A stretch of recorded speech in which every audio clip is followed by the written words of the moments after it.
नमस्कार। हमने last podcast में बात करी थी कि क्या-क्या चैलेंजेस आते हैं इंडिया के अंदर, ख़ास तौर पे जब बच्चे बीटेक करते हैं या आईटी की एजुकेशन करते हैं और उनको आगे जाके जॉब मिलने में दिक्कतें आती हैं।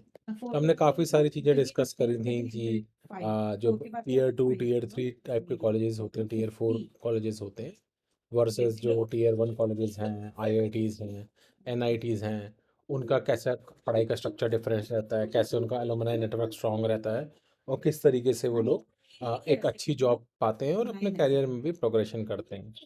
तो अब बात ये आ जाती है कि टियर 1 कॉलेजेस तो हैंडफुल हैं, है ना? हर एक का तो उसमें एडमिशन होगा नहीं। ज़्यादातर बच्चों को तो tier 3, tier 4 colleges, private colleges etcetera जो हैं इंडिया में वही मिल पाते हैं।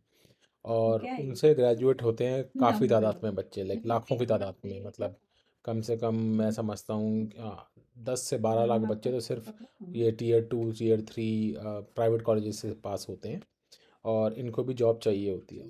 तो अब क्वेश्चन ये आता है कि अगर ऐसे लोगों को भी जॉब चाहिए तो क्या करना पड़ेगा उनको, खास तौर पे आईटी इंडस्ट्री के अंदर।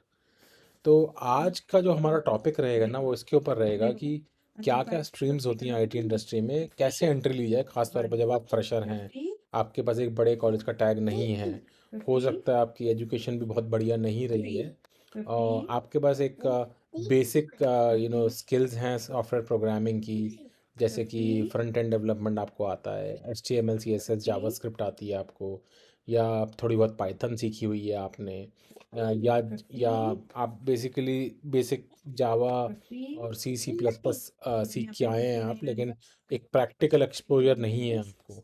तो क्या कर सकते हैं आप लोग? तो पहली चीज़ तो मेरी ये रहेगी कि आजकल ना जो कंटेंट है बहुत अवेलेबल है यूट्यूब पे, खास तौर पे जैसे कि मैं भी यूट्यूब पे ही अपना कंटेंट शेयर कर रहा हूँ इस पॉडकास्ट के माध्यम से। तो आप लोग जो है काफ़ी सारे पॉडकास्ट देख सकते हैं, काफ़ी सारा कंटेंट सर्च कर सकते हैं यूट्यूब पे, जो आपको कई सारे बेसिक कॉन्सेप्ट्स क्लियर करेगा कि क्या क्या रोल्स अवेलेबल हैं आईटी इंडस्ट्री में। तो शुरुआत में आज से अगर मैं 15 से 20 साल पहले चला जाऊं तो एक रोल हुआ करता था सॉफ्टवेयर इंजीनियर का, जो कि हर इंजीनियर या हर बच्चा जो कि आईटी की पढ़ाई करता था एज अ सॉफ्टवेयर इंजीनियर ही स्टार्ट करा करता था। अब चैलेंज क्या होता था उस ज़माने में कि बहुत सारे फ्रेमवर्क्स नहीं होते थे, बहुत सारा ये क्लाउड और ये सारी चीज़ें अवेलेबल नहीं थी उस ज़माने में। तो सब कुछ आपको अपने हाथ से ही बिल्ड करना पड़ता था, तो थोड़ा सा डिफ़िकल्ट था। लेकिन अगर हम आज की बात करें तो टेक्नोलॉजी बहुत एडवांस हो चुकी है। ज़्यादातर लोग क्लाउड पे डायरेक्टली काम करते हैं, जिसके अंदर बहुत सारी एपीआईज ऑलरेडी इनबिल्ट रहती हैं। तो कई सारी चीज़ें आपको स्क्रैच से बिल्ड नहीं करनी पड़ती। मेजर काम आपका प्लम्बिंग का रहता है। प्लम्बिंग किसे कहते हैं? अब प्लम्बिंग वो होता है जहाँ आपके मेजर क्लासेस या मेजर एपीआईज ऑलरेडी एग्जिस्ट करती हैं। आपको उन एपीआईज को कॉल करना है, उन क्लासेस को यूज़ करना है, उन फ्रेमवर्क्स को यूज़ करना है और अपना प्रोडक्ट बनाना है बेसिकली। तो मेजॉरिटी ऑफ द वर्क जो रहता है ना वर्क फ्लो डेवलपमेंट में रहता है। वर्क फ्लो क्या होता है कि कोई भी स्टेजेस रहती हैं या स्टेट्स रहती हैं आपकी। अगर हम फ्लो चार्ट बनाएं तो एक स्टेट से दूसरी स्टेट में जब ट्रांजिशन करते हैं उसको स्टेट ट्रांजिशन बोलते हैं।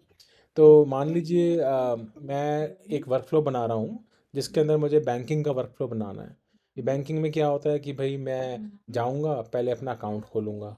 अकाउंट खोलूँगा तो उसमें मुझे क्या है अपनी एंट्री करनी पड़ेगी, नाम, डिटेल्स, पैन नंबर, ये सारी डिटेल्स देनी पड़ेंगी। एक बारी मेरा नाम, डिटेल्स, पैन नंबर चला जाएगा तो फिर वैलिडेशन प्रोसेस होगा, जहाँ पे वो वैलिडेट करेंगे कि मेरा आधार नंबर, पैन नंबर ये सब मेरा ही है या किसी और का है। तो अगर आप देखेंगे ये कई सारे स्टेप्स हो गए। तो क्या क्या स्टेप्स हुए कि आपको अकाउंट खोलना है तो अकाउंट खोलने का आपने फॉर्म लिया, फिर फॉर्म को भरा, फिर फॉर्म के संग डॉक्यूमेंट्स अटैच करे, फिर वो फॉर्म सबमिट करा, फिर वो सर्वर पे जाएगा, सर्वर पे वो वैलिडेट होगा, फिर आपको रिस्पॉन्स आएगा कि आपको उन्होंने अकाउंट खोल दिया हाँ या ना। तो अगर आप देखें तो ये कई सारी स्टेट्स हैं। तो आपका काम क्या होगा, वर्क फ्लो बनाना हो गया बेसिकली। कई सारी स्टेट्स हैं, किसके बाद कौन सी स्टेट आनी है, हर स्टेट पे क्या डिसीजन होगा।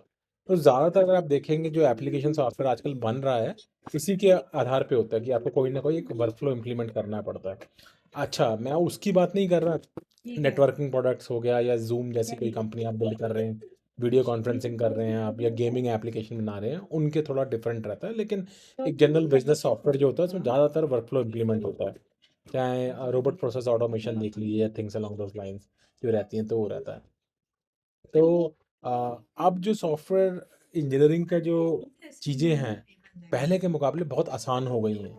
आपको जैसे AWS यूज़ करते हो या आप गूगल क्लाउड यूज़ करते हो या अज्योर यूज़ करते हो, कोई भी ये पब्लिक क्लाउड प्लेटफॉर्म्स हैं आप यूज़ करते हो, इसमें बनी बनाई एपीआईज आपको आती हैं। स्टोरेज की भी होती है, मैसेजिंग के लिए भी होती है, नोटिफिकेशंस के लिए होती हैं, और भी बहुत सारी एपीआईज, डेटाबेसेस भी बने होते हैं, डेटा वेयरहाउस भी बने होते हैं। तो आपको क्या है, बस पता होना चाहिए कौन कौन से, और लगभग अगर आपको एक बार AWS आ गया तो जनरली आपको Azure और GCP भी समझ में आ जाएगा। थोड़ा बहुत उनमें एपीआई इंटरफेसेस, एपीआई गेटवेज वगैरह थोड़े से अंतर होते हैं, नाम प्रोडक्ट के अलग होते हैं, लेकिन at a major level cloud में बेसिक्स चीज़ें होती हैं, स्टोरेज, कंप्यूट, ये दो चीज़ आपकी मेन होती है। फिर नेटवर्किंग भी होती है, आगे होता है, अलग होता है, लेकिन स्टोरेज और कंप्यूट आपका मेन चीज़ होता है। स्टोरेज तो वो पार्ट हो गया कि S3 हो गया, जैसे AWS में हम बात करते हैं, तो कहाँ पे आप अपना आइटम स्टोर करोगे, कहाँ पे अपने वर्कलोड उसको आप स्टोर करोगे, वो तो स्टोरेज लेयर हो गई। दूसरी चीज़ हो गई कंप्यूट। अब कुछ भी चीज़ आप स्टोर करते हो उसको कंप्यूटेशन करना, राइट, कुछ भी चीज़ प्रोग्राम रन करना है, कुछ भी करना है, कंप्यूट यूज़ होता है उसके लिए। तो कंप्यूट जैसे EC2 काफ़ी फेमस होता है, AWS के अंदर लोग यूज़ करते हैं। ऐसे ही आई थिंक अज्योर में उसको वर्चुअल मशीन्स बोलते हैं, या इवन गूगल में भी वर्चुअल मशीन्स बोलते हैं। आजकल कंटेनर्स का भी कॉन्सेप्ट आ गया है, तो वो आपका सॉफ्टवेयर लेवल पे इतना फ़र्क नहीं पड़ता, चाहे वर्चुअल मशीन यूज़ कर लो, चाहे कंटेनर यूज़ कर लो। As application level it's not that different actually. Interestingly intrinsically थोड़ा डिफरेंस है कि कंटेनर जनरली लाइट वेट होता है, प्रोसेस मतलब थ्रेड ओरिएंटेड होता है। वर्चुअल मशीन जो प्रॉपर होती है उसमें प्रॉपर इमेज आती है, पूरा थोड़ा हैवी ड्यूटी रहता है। तो वो थोड़े अंतर रहते हैं, और जनरली VMware वगैरह के बनते हैं वर्चुअल मशीन्स, जबकि कंटेनर्स डॉकर बेस्ड होते हैं, कुबरनेटिक्स बेस्ड होते हैं, जो कि आजकल बहुत ज़्यादा चलता है। तो ज़्यादा टेक्निकल डिटेल में ना जाते हुए मैं आपको क्या बताना चाहता हूँ वो ये है कि सॉफ्टवेयर इंजीनियरिंग अब आसान हो गई है पहले से बहुत ज़्यादा। तो आपको कोई बहुत बड़ा कंप्यूटर साइंटिस्ट या बहुत ज़्यादा डेटा स्ट्रक्चर या एल्गोरिथम्स अगर आते हैं तो बहुत अच्छी बात है। I think that is always recommended कि आप algorithms, data structures, link list, trees, graphs, arrays, link list, ये सारा अच्छी तरह से पढ़ें, अच्छी तरह से समझें, ताकि आप इनका उपयोग कर पाएँ। लेकिन मान लीजिए ये सब चीज़ें आपके बस की नहीं हैं और आप इसमें महारत नहीं हासिल कर पा रहे, उसके अलावा भी अगर आप फ्रेमवर्क्स, कोडिंग कैसे करी जाती है, ऑब्जेक्ट ओरिएंटेड प्रोग्रामिंग क्या होती है, ये भी अगर आप सीख लेते हैं और इम्प्लीमेंट करते हैं, तो भी आपको एंट्री मिल सकती है। क्योंकि बहुत सारे ऐसे जॉब हैं जहाँ पे आपको स्क्रैच से डेवलपमेंट नहीं करना होता, या तो मैनेजमेंट बग फिक्सिंग करनी होती है जो एग्जिस्टिंग प्रोडक्ट होते हैं, या वर्कफ्लोज लिखने होते हैं जो कितने मुश्किल नहीं होते हैं। मोर और लेस रिक्वायरमेंट्स को फॉलो करो और इम्प्लीमेंट कर दो, तो वो रोल आपके लिए हो सकता है। तो ज़्यादातर जो कंसल्टिंग कंपनीज हैं, जैसे विच कंपनीज होती हैं, उनमें ये सब रोल्स अवेलेबल होते हैं, और भी बहुत सारी स्टार्टअप्स वगैरह होते हैं, उनमें भी ये रोल्स होते हैं, राइट। तो उन्हें करना होता है काम, तो आप उनमें ज़रूर ट्राई कर सकते हैं। तो ये तो हुई सॉफ्टवेयर इंजीनियरिंग की बात। अब एक और फील्ड जो उभरी है हाल के कुछ ही सालों में और जो कि बहुत फेमस हो चुकी है, वो है डेटा इंजीनियर की रोल। तो मैं उसका उल्लेख जरूर करना चाहूँगा कि आज से कई साल पहले डेटा इंजीनियर करके एक अलग से रोल नहीं होता था। अब ये रोल काफ़ी फेमस हो चुका है, ये भी एक चॉइस है आपके पास। डेटा इंजीनियर क्या होता है? डेटा इंजीनियर क्या होता है, जो डेटाबेसेस या डेटा सिस्टम्स, आजकल हर प्रोडक्ट में डेटा का बहुत ज़्यादा यूज़ होता है, उन पे जो प्रोडक्ट्स बनते हैं उसको डेटा इंजीनियर कहते हैं, जो बनाता है। तो जैसे आजकल स्पार्क बहुत ज़्यादा यूज़ होती है, पहले ज़माने में लाइक 10 साल पहले हडूप बहुत यूज़ होता था। तो वो बिग डेटा करके लोग बोला करते थे, राइट। तो उसमें मैप रिड्यूस पैराडाइम यूज़ करते हैं लोग। होता क्या है कि जो मेन लैंग्वेज है जिसको लोग डेटा प्रोसेसिंग के लिए यूज़ करते हैं, वो है पाइथन। तो पाइथन में काफ़ी सारी इनबिल्ट लाइब्रेरीज हैं, बड़ी सिंपल सी प्रोग्रामिंग लैंग्वेज है, जनरली लोगों को बहुत आराम से समझ में आ जाती है। बहुत ज़्यादा इसमें कोई डेटा एनालिसिस वगैरह के जो इनबिल्ट लाइब्रेरीज और फंक्शंस और फ्रेमवर्क्स बने हुए हैं जो कि आप यूज़ कर सकते हो, और यूज़ करने का इसका तरीका भी बहुत सिंपल है। तो it's not even object oriented programming. तो पहले ज़माने में ना ये अपॉर्चुनिटी एग्जिस्ट नहीं करती थी, अब करती है। तो बहुत से बच्चे जिनको लगता है कि जो डेटा स्ट्रक्चर्स और एल्गोरिथम्स इतना अच्छे नहीं कर पाते, या एक प्रोग्राम लिखने में उनको दिक्कत होती है, तो उनके लिए ना पाइथन सीखना बहुत ही आसान है, और वो अपने आप को डेटा इंजीनियर की तरह पोजीशन कर सकते हैं। तो जनरली डेटा इंजीनियर्स का इंटरव्यू भी थोड़ा इतना हार्ड नहीं होता। उनसे क्वेश्चन जनरली वही होते हैं कि डेटा फ्रेम को लाइक रीड कर लीजिए, डेटा को फॉर्मेट को चेंज कर दीजिए, ये सब चीज़ें आप कैसे करेंगे, यही सब ज़्यादातर वो पूछते हैं। डेटाबेस से एंट्री कैसे करोगे, डेटाबेस से कनेक्ट कैसे करोगे। तो वो एक आपका लिए एक अच्छा राह हो सकती है, और बहुत जॉब निकलती है डेटा इंजीनियर की भी। अब नेक्स्ट आता है डेटा साइंटिस्ट। अब बहुत से लोग डेटा साइंटिस्ट भी बनते हैं। तो इसके अंदर ना बहुत ज़्यादा मैं इसको ना दो पार्ट में डिवाइड करूँगा डेटा साइंटिस्ट को भी। तो एक तो डेटा साइंटिस्ट वो होता है जो बेसिकली एप्लीकेशन करता है मशीन लर्निंग की। तो बेसिकली क्लासिकल मशीन लर्निंग में देखेंगे आप, रैंडम फॉरेस्ट है, डिसीजन ट्री है, सपोर्ट वेक्टर मशीन्स हैं, ये सारी क्लासिफिकेशन टेक्निक्स होती हैं। फिर फोरकास्टिंग और रिग्रेशन टेक्निक्स भी होती है, जिसके अंदर हमारा मल्टी लेवल लीनियर रिग्रेशन होता है, लॉजिस्टिक रिग्रेशन होता है, एसवीएम बेस्ड रिग्रेशन होता है, डिसीजन ट्री रिग्रेशन होता है। बहुत सारे रिग्रेशंस होते हैं जिसमें आप फोरकास्टिंग करते हो, नंबर्स की प्रोडिक्शन करते हो बेसिकली। क्लासिफिकेशन में क्या होता है, क्लासेस प्रिडिक्ट करते हो आप बैठ के। तो दोनों एक तरीके की क्लासिफिकेशन और रिग्रेशन, दोनों एक तरीके की क्लासिफिकेशन मशीन लर्निंग मेथड्स हैं। फिर क्लस्टरिंग के मशीन लर्निंग मेथड्स होते हैं, जहाँ पे आप basically based upon the data उनको ग्रुप करके क्लास का पार्ट बनाते हो, उसको क्लस्टरिंग टेक्निक्स बोलते हैं। तो K means clustering, Kohonen self organising maps clustering, ये काफ़ी फेमस हैं। तो जो डेटा साइंटिस्ट एग्जिस्टिंग एल्गोरिथम्स को यूज़ करके मशीन लर्निंग मॉडल्स बिल्ड करते हैं अलग अलग सेट ऑफ प्रॉब्लम्स के लिए, उनको डेटा साइंस बोलते हैं, और उनको मैं अप्लाइड डेटा साइंटिस्ट बोलूँगा।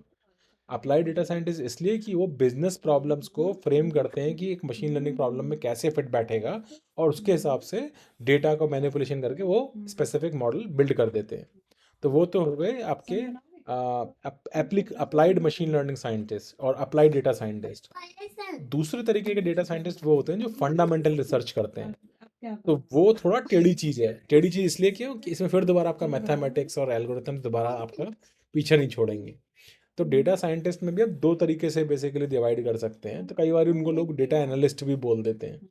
तो बेसिकली डेटा एनालिस्ट भी वो होते हैं जो टूल्स यूज़ करते हैं, जो बने बनाए आजकल क्या होता है कि ग्राफिकल यूज़र इंटरफेस वाले बने बनाए, जैसे अज्योर स्टूडियो पे सेज मेकर वगैरह हो गए, जहाँ पे ड्रैग एंड ड्रॉप करके भी आप बेसिकली मशीन लर्निंग मॉडल बना सकते हो कि सिखाओ भाई डेटा सेट कहाँ पे है, एल्गोरिथम कौन सा चूज़ करना है, वो आपको आउटपुट में दिखा देगा कि कैसे क्लासिफिकेशन या क्लस्टरिंग करी है। तो जो ये अप्लाइड डेटा साइंटिस्ट है वो थोड़ा बिजनेस के लिए ज़्यादा रिक्वायर्ड है, क्योंकि ज़्यादातर कंपनियों को एप्लीकेशन चाहिए, तो उन्हें कोई फ़र्क नहीं पड़ रहा कि आप जाके कोई नया एल्गोरिथम में याद कर रहे हो डेटा साइंस वगैरह। तो they are not interested in that unless आप किसी लैब वगैरह में जाते हो, जैसे जेरोक्स की लैब है, या आईबीएम की भी लैब है, या माइक्रोसॉफ्ट की रिसर्च लैब्स हैं, या गूगल की रिसर्च लैब्स हैं, फेसबुक की रिसर्च लैब्स हैं। हाँ, इनमें अगर आप जाना चाहते हो, करना चाहते हो, तो इसमें तो फिर आपका वो data structures, algorithms, in fact mathematics, discrete mathematics, theory of automata, ये सब आपको पीछा नहीं छोड़ेगा, और ज़्यादा हार्ड हो जाएगा बेसिकली। लेकिन आप अगर आप अप्लाइड डेटा साइंटिस्ट बनना चाहते हो, तो वो मेरे ख्याल से थोड़ा आसान है, और बिजनेस के लिए ज़्यादा इंपॉर्टेंट भी है, क्योंकि आप इमीडिएटली कुछ भी चीज़ जो लर्न कर रहे हैं अप्लाई कर सकते हो। और इसके लिए भी लोग अक्सर आर या पाइथन यूज़ करते हैं। तो आर भी बहुत यूज़ होती है, और पाइथन भी बहुत यूज़ होती है। पाइथन में बेनिफिट आपको ये है कि इवन जो डेटा प्रोसेसिंग की है, डेटा मैनिपुलेशन की है, डेटा ट्रांसफॉर्मेशन की, बहुत सारी एग्जिस्टिंग लाइब्रेरीज पाइथन में ऑलरेडी मिलती हैं, और मशीन लर्निंग की भी मिलती हैं। तो वो दोनों यूज़ कर सकते हैं। तो पॉइंट ये है, जब आप अपना अप्लाई करने जाते हैं शुरू में फ्रेशर की तरह, अगर आपका सॉफ्टवेयर बैकग्राउंड है, तो खाली सॉफ्टवेयर इंजीनियरिंग को ही टारगेट ना करें। अच्छा, सॉफ्टवेयर इंजीनियरिंग को भी मैं डिवाइड करना चाहूँगा मल्टीपल एरियाज में। आजकल आप देखेंगे बहुत से लोग यूज़ करते हैं full stack.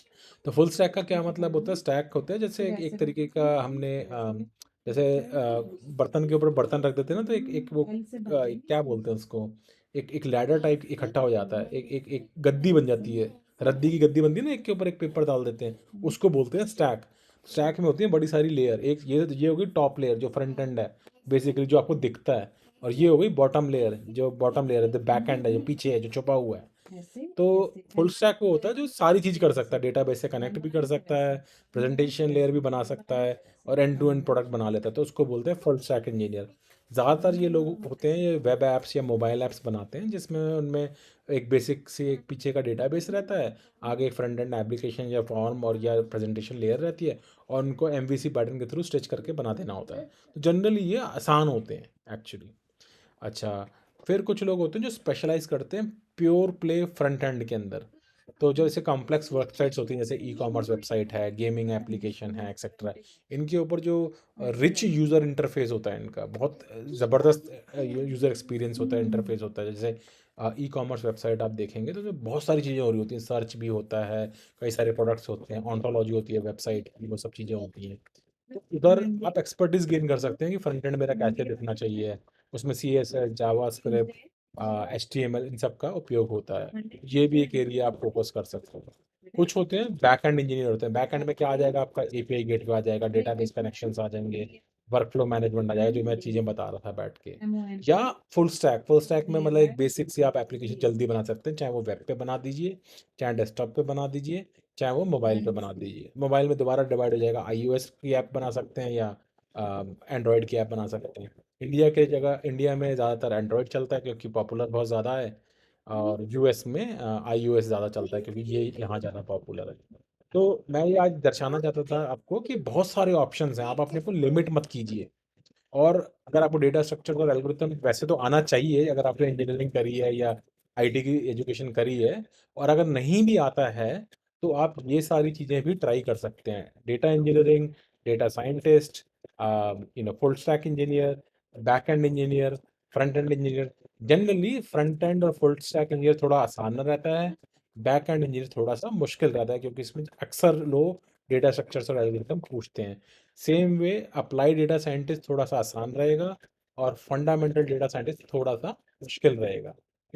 Same way software engineer थोड़ा सा मुश्किल रहेगा, डेटा इंजीनियर थोड़ा सा आसान रहेगा। ये जस्ट ऑप्शंस हैं और ये मेरे पर्सनल व्यू पॉइंट्स हैं, ज़रूरी नहीं है हर एक के लिए ये चीज़ सिद्ध हो। लेकिन मेरे मानने में, मेरे काम करने के तरीके से, क्योंकि मैं इन सब चीज़ों में काम कर चुका हूँ या टीम्स मैनेज करता हूँ जो ये सारे काम करते हैं, तो मैं इसको दर्शाना चाहता था कि ये चीज़ आप लोगों के लिए भी कारगर हो सकती है। तो स्किल्स बढ़ाने के क्या तरीका है? कोलैबोरेटिव प्रोग्रामिंग करिए, कॉम्पिटिटिव प्रोग्रामिंग करिए। यूट्यूब पे काफ़ी सारे वीडियोस आते हैं, वो देखिए, घर पे जाके प्रोग्रामिंग करें। गिटहब प्रोफाइल प्रोफाइल बनाइए अपनी, प्रोजेक्ट्स करिए। स्किल्स स्किल्स बहुत सारी हैं, और देखिए एक ही मूल मंत्र है जॉब पाने का, अप्लाई अप्लाई अप्लाई। प्रैक्टिस करते रहो एक तरफ, दूसरी तरफ अप्लाई करो, किसी को जानते हो उसको थ्रू रेफर करा दो। अपने आप से अप्लाई करो मल्टीपल जगहों पे। जब लोग नॉन नो नेम कॉलेजेस से होते हैं, राइट, एंट्री मिलना थोड़ा सा मुश्किल होता है, ये हम लोग सब जानते हैं। लेकिन इम्पॉसिबल नहीं है, आप कोशिश करोगे तो ज़रूर मिलेगा, क्योंकि इंडिया की मार्केट बूमिंग है। थोड़ी सी देर ज़रूर लगेगी क्योंकि कंपटीशन बहुत ज़्यादा है, बहुत ज़्यादा जनसंख्या है, लेकिन मिलेगा ज़रूर। आपको हिम्मत नहीं हारनी है, कोशिश करते रहिए आप। तो आज के लिए बस इतना ही था। मैं आपके लिए थोड़े से जॉब प्रॉस्पेक्ट्स बताना चाह रहा था कि सॉफ्टवेयर में कितनी सारी विद इन सॉफ्टवेयर सब फील्ड्स होती हैं। खाली सॉफ्टवेयर इंजीनियर ही सब कुछ नहीं होता है। सॉफ्टवेयर इंजीनियर के अंदर भी मल्टीपल वेराइटीज़ हैं कि बैक एंड इंजीनियर बनोगे, फ्रंट एंड बनोगे, या फुल स्टैक बनोगे, या उसी की एक और वैरायटी है, डेटा इंजीनियर भी बन सकते हो, डेटा साइंटिस्ट भी बन सकते हो, डेटा एनालिस्ट भी बन सकते हो। और डेटा साइंटिस्ट में भी अप्लाइड डेटा साइंटिस्ट बन सकते हो या फंडामेंटल डेटा साइंटिस्ट बन सकते हो, राइट। और पाइथन और आर जनरली बहुत आसान लैंग्वेजेस हैं, इनको सीखना ज़्यादा मुश्किल नहीं है। जावा वगैरह से तो बहुत सिंपल है ये लैंग्वेजेस। तो आप लोग इसके ऊपर ध्यान दीजिए, कोशिश करते रहिए, और जल्द ही आपको जॉब मिलेगी, मेरा ये मानना है। और मेरे साथ वेल विशेस हैं। ट्राई करते रहिए, कंटेंट बहुत मिलता है, जैसे मेरा कंटेंट है ऐसे आपको और भी कंटेंट मिलेंगे जो आपको सिखाएंगे कैसे क्या कर सकते हैं। और खाली कंटेंट, वीडियो कंटेंट नहीं, थ्योरेटिकली भी आपको बहुत मिल जाएगा। बहुत सारे आर्टिकल्स मिल जाएंगे जहाँ पे दिखा रखा होगा कैसे प्रिपेयर करना है, क्या क्या करना होता है, एक्सेट्रा। बट मेरा ये उद्देश्य था कि मैं आपको बताऊं कि सॉफ्टवेयर की फील्ड बहुत वास्ट है, खासतौर आज के ज़माने में। और बहुत सारे ऑप्शन हैं आपको सॉफ्टवेयर करने के लिए। आप खाली मोबाइल में फोकस कर सकते हैं कि भाई मैं खाली एंड्रॉयड के एप्लीकेशंस बनाया करूँगा, या मैं खाली एप्पल के एप्लीकेशन बनाया करूँगा iOS की, या मैं सिर्फ वेब एप्लीकेशंस पे काम करूँगा, या मैं सिर्फ बैक एंड पे काम करूँगा। तो बहुत ऑप्शंस हैं, बहुत ज़्यादा अपॉर्चुनिटी है, बहुत सारी स्टार्टअप्स हैं जो इस पर इन्वेस्ट करती हैं। तो आपके पास काम कर सकते हैं इन सब जगहों पे। तो आज के लिए बस इतना ही था। ज़रूर बताइए आपको कैसा लगा, किस तरीके का कंटेंट आप चाहते हैं कि मैं बात करूं। मैं टेक इंडस्ट्री से बिलोंग करता हूं, दोनों ही स्टार्टअप में और एस्टैब्लिश कंपनीज में काम कर चुका हूं। इंडिया और यूएस का मुझे ज़्यादातर एक्सपीरियंस है। तो और मैं अपना कंटेंट जनरली हिंदी में रखता हूँ, और इंग्लिश में भी मैं बात कर सकता हूँ। तो ज़रूर बताइए आपको ये कैसा लगा और क्या आप सुनना चाहेंगे। और मुझे बताइए। आज के लिए बस इतना ही था। नमस्कार, आपका शुक्रिया। Thank you very much, bye.